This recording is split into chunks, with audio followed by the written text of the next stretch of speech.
I'll be blunt. Cannabis users are getting behind the wheel while high and at a high rate. If I'm gonna go for a couple 3-hour drive, I'm headed somewhere, I will just take a little toke just to make the drive a little more interesting. Do you believe you are a better driver when you're high? No.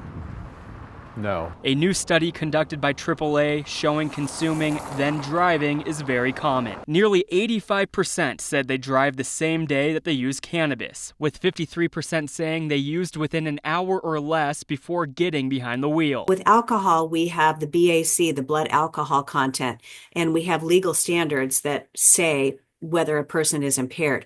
We don't have that with marijuana or cannabis. The study also found people think the drug doesn't really impact their driving. 47% of those surveyed believe they drive the same while high, 15% say they drive a little better, and 19% believing they drive much better. An anonymous man I spoke to today who has admittedly driven while high is not surprised by the study's findings. Getting high it just seems different.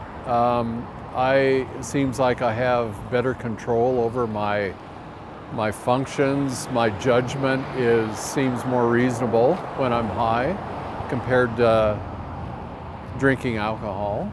And so it just seems like not that big a deal. Now AAA is exploring strategies to promote safer driving choices. They found users are more likely to trust messaging from those in the cannabis industry, like Tokyo Starfish. Shouldn't have people impaired behind the wheel or on our roads, period, full stop. But this shotgun approach to controlling it isn't necessarily the right answer either. So having tests that are clear and coherent and actually proven data to truly understand who's impaired and who's not is super critical to continue the conversation. AAA says it will use this study to encourage the cannabis industry, policymakers, and other traffic safety stakeholders to advance an educational campaign about the dangers of cannabis-impaired driving. In Bend, Colby Annabrat, Central Oregon Daily News.